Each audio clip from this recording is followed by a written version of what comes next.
Hey everyone, welcome back to my channel. It's Money with Mani. Today, we're going to talk about the absolute bloodbath that happened in the stock market today.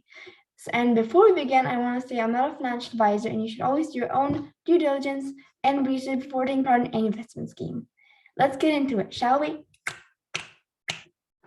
Okay, so I'm just going to share my screen with you guys because I have a few articles I wanted to show you, and also the S&P graph for starters. So it's down 67 points, and we don't see that a lot. This is a bloodbath. The Dow Jones is down 176 points. Nasdaq Composite down 381 points. The Russell is never down as much, 16 points, and the ARCA oil index not down as much, 5 points.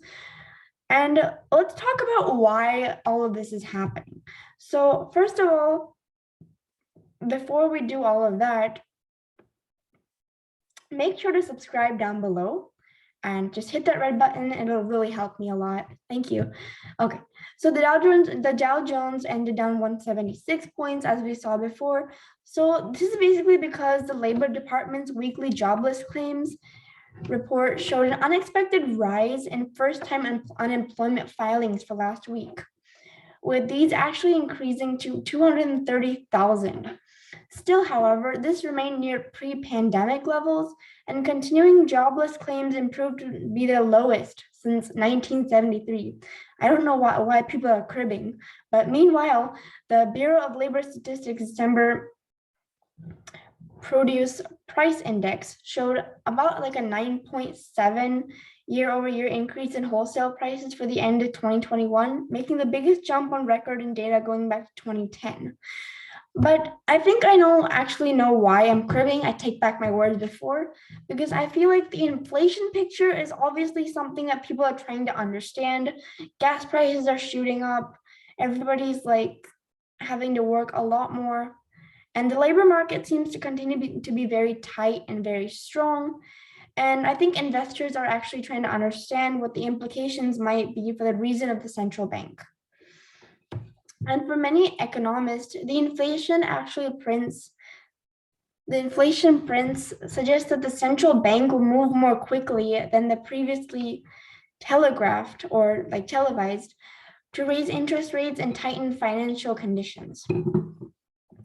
Also, what else happened today in the stock market is a lot of very, very juicy gossip or lawsuits, however you want to call it. But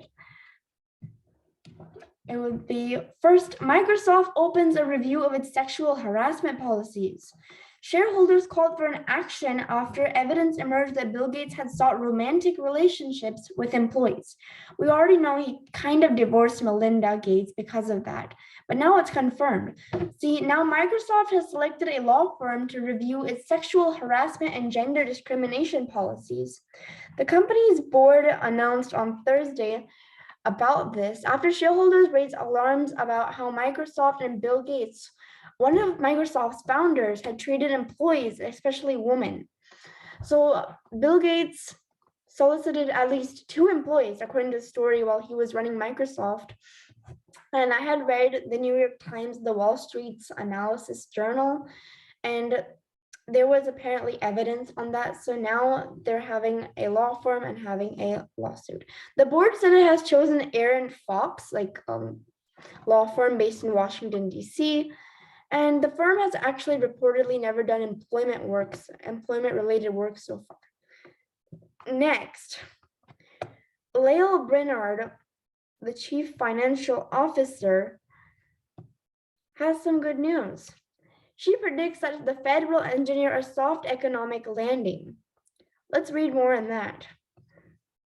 So, let me just scroll. Hang on.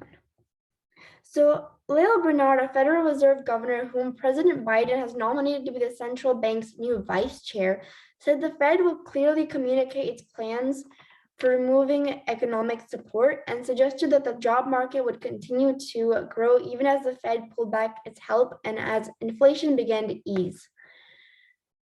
So basically what this means is that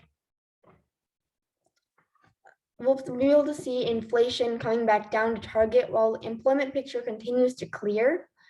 And the Fed would actually communicate its plans for withdrawing support clearly, according to Ms. Brainerd. And she says that there are some short-term constraints that I think are limiting people from coming back into the labor market.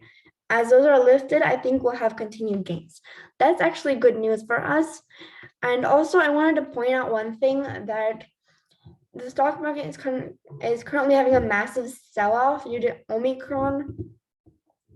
And I feel like we should just keep holding on until it goes back up. Then we'll have massive gains. HODL, guys, HODL, keep going. Just keep going. And for those of you who are new in the stock market, HODL is like an acronym, or a misspelled word for hold. It's like stock terminology. Hold your stocks and clench it tight. I'm also very stressed. Sometimes I feel very sad while looking at my Ameritrade account. When that happens, just close it. Don't look at it. Don't look at things that make you unhappy, okay? And also, Delta, the airline, struggling with, no prizes for guessing this one, Omicron and storms, post a fourth quarter loss. No, Delta. So Delta Airlines said on Thursday that it lost a whopping $408 million in the final 3 months of last year as the Omicron variant of the coronavirus, which emerged late in that period, interfered with holiday travel and pushed back the airline's recovery. About 8,000 Delta employees, more than 1 in 10, according to statistics, had called out sick in recent weeks, Delta's chief executive Ed Bastian said on CNBC on Thursday. That, combined with bad storms, forced the airline and its peers to cancel tens of thousands of flights over the busy holiday travel period, with carriers only just beginning to recover in recent days. And that is all for today. Thank you guys for watching this video. I hope you enjoyed this video. If you found this information helpful, please be sure to like, comment, and subscribe. And final note on this video, the Omicron inflation and COVID healing is causing a lot of panic, but guys, hold on and keep hustling, because we know that the stock market will rebound. One thing that Benjamin Graham said in his Intelligent Investor book, which I happen to have with me, I've been reading it day and night, literally, and he says the stock market will fluctuate. That's its natural thing. So thank you guys for watching this video. I hope you enjoyed this video, and please be sure to once again subscribe, and see you in the next video. Bye bye.